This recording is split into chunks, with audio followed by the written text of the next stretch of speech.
नमस्कार, आप देख रहे हैं आरडी न्यूज। मैं हूं योगेश चक्रवर्ती। बिहार का राजनीतिक तापमान इन दिनों काफ़ी गर्म है और इसके केंद्र में हैं बिहार के मुख्यमंत्री नीतीश कुमार और डिप्टी सीएम तेजस्वी यादव। अफवाहों का बाजार गर्म है कि जेडीयू के राष्ट्रीय अध्यक्ष ललन सिंह ने इस्तीफा दे दिया है, लेकिन जितना तेजी से ये खबरें फैली उतनी ही तेजी से ठंडी भी हो गई। लेकिन कुछ ना कुछ बिहार की राजनीति में चल रहा है और कहा जा रहा है कि 29 दिसंबर को इसके नतीजे सामने आ जाएंगे। ललन सिंह ने अभी भले ही इस्तीफा नहीं दिया हो, लेकिन माहौल उनके इस्तीफे का बन चुका है और ये भी सुनिश्चित कर ली गई है कि उनके बाद जेडीयू का नया राष्ट्रीय अध्यक्ष कौन होगा। तो इसी मसले पर हम चर्चा करते हैं और हमारे साथ दो वरिष्ठ पत्रकार हैं, संजय वर्मा जी और वीरेंद्र यादव जी। तो चलिए शुरू करते हैं बातचीत का सिलसिला। जिस तरह से संजय जी ये खबरें सुबह सुबह आई कि ललन सिंह ने इस्तीफा दे दिया है, जल्दी ही वो खबर ठंडी पड़ गई और अभी ताज़ा खबर क्या है आपके पास? वो जो खबरें दिखाई गई दरअसल वो माहौल में गर्माहट के लिए हवा में गेंद को उछाल दिया गया। आपने देखा कितना तेज़ी से गेंद उछला आसमान तक, और फिर ललन सिंह ने कहा कि मैं इस्तीफा नहीं दिया, तो वो गेंद उतनी ही तेज़ी से गिर गई ज़मीन पे। तो उसका हसर आपने देख लिया कि क्या होता है, हवा में गेंद उछालने का नतीजा क्या होता है। ललन सिंह ने स्पष्ट कर दिया, मुझको जो भी कहना सुनना है करना है वो सारे बातों को राष्ट्रीय कार्यकारिणी की बैठक में हम करेंगे। तो होना भी वही चाहिए ना, इस्तीफा आखिर वो देंगे किसको? क्या मुख्यमंत्री, पार्टी संविधान का जो हिसाब किताब है, राष्ट्रीय अध्यक्ष का इस्तीफा कौन लेता है बताइए? राष्ट्रीय अध्यक्ष का इस्तीफा कौन लेता है? संविधान क्या कहता है? पार्टी के ही न किसी व्यक्ति को दिया जाएगा। ठीक है, नीतीश कुमार नेता हैं, पार्टी के सर्वे सर्वा हैं, सब कुछ हैं, लेकिन क्या उनको इस्तीफा देना मुनासिब होगा? तो जो इस्तीफा का जो कयास लगाया जा रहा है, जो इस्तीफे की बात आ रही है, वो इस्तीफा हो सकता है, वो इस्तीफा हो सकता है।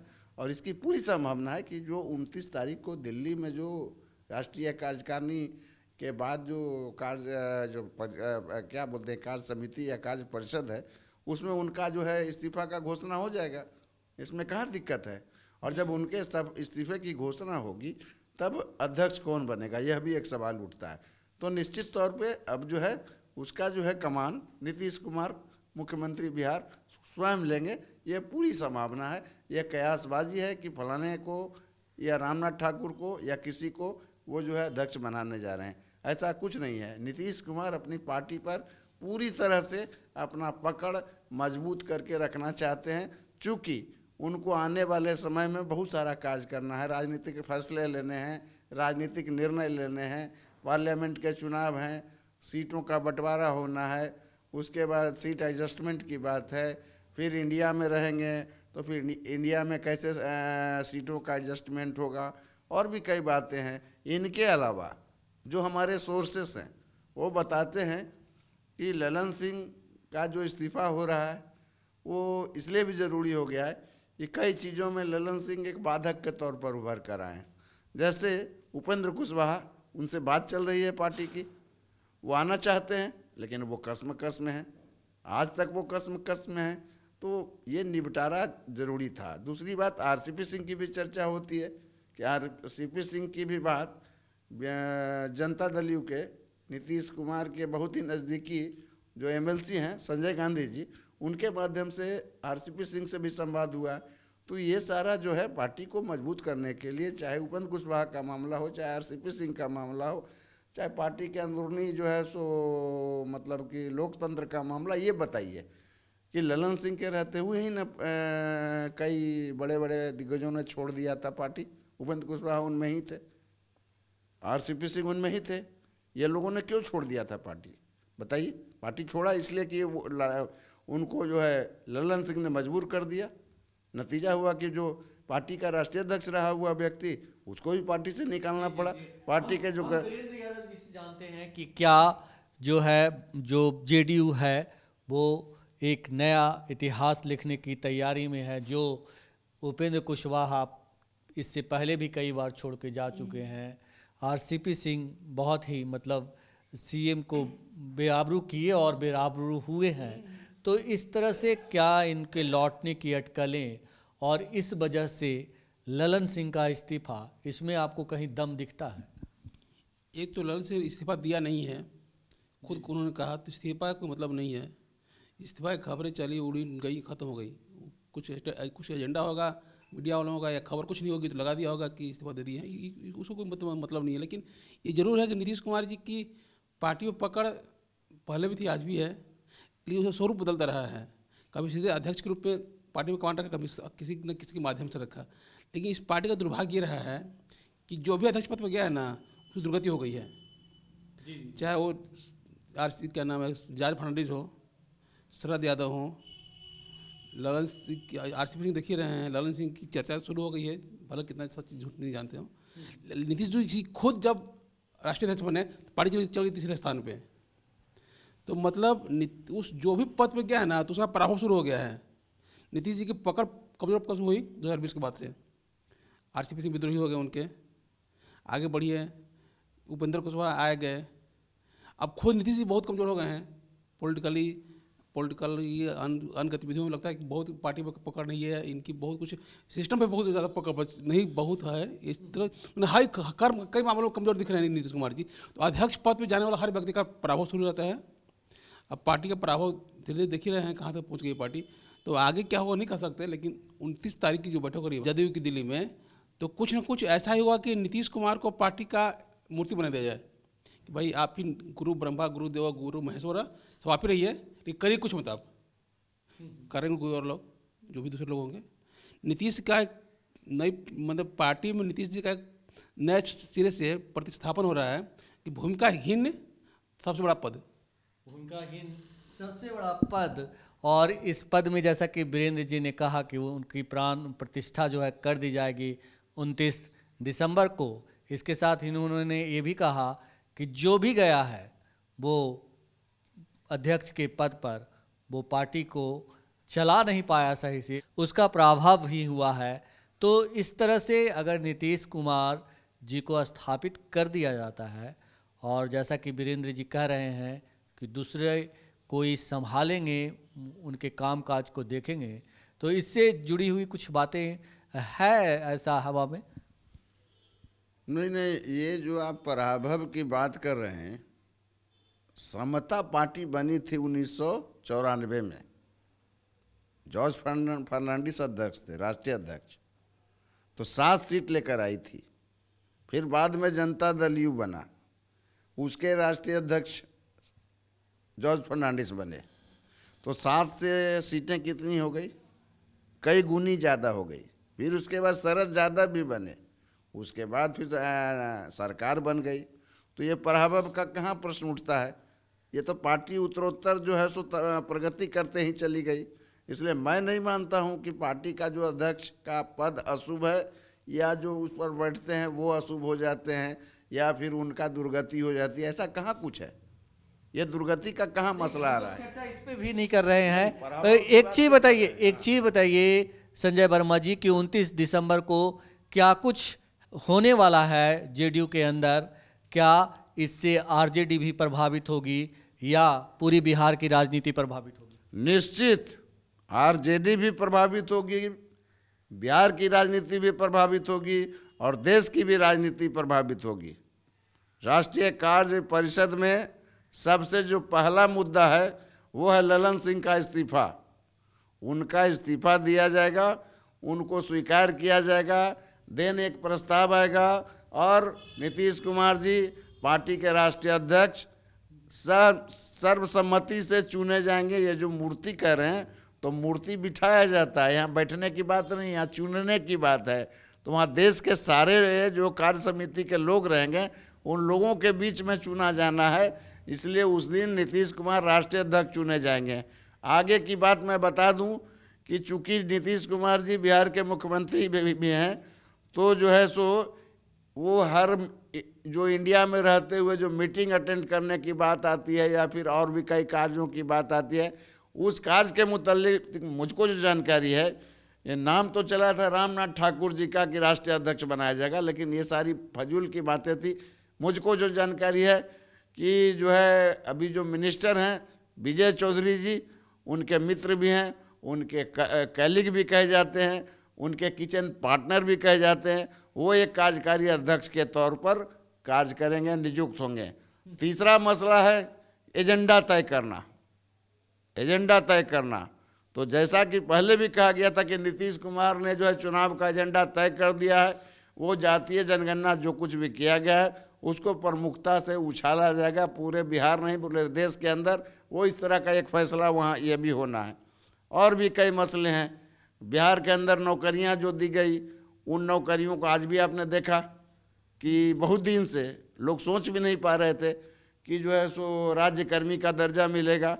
तो कहने का तात्पर्य यह है उन सारे मुद्दों को वहाँ जो है दिल्ली में उठाया जाएगा, जो नीतीश कुमार ने सरकार में रहते हुए अपना जो है सो उपलब्धियों को जनता के सामने रखा है। जी, वीरेंद्र जी, क्या नीतीश कुमार की उपलब्धियों को जनता के सामने लाने के लिए या यूं कहें कि 2024 का एजेंडा सेट करने के लिए क्या ललन सिंह का राष्ट्रीय अध्यक्ष पद से जाना जरूरी था, या फिर वे किसी और वजह से उन्हें बलि का बकरा बनाया जाएगा? देखिए, फिर बात वही कर रहे हैं कि ललन से भी इस्तीफा दिया नहीं उन्होंने, जो कुछ सामने आया ही नहीं है उस पर हम क्या कहें कि क्या होने वाला है।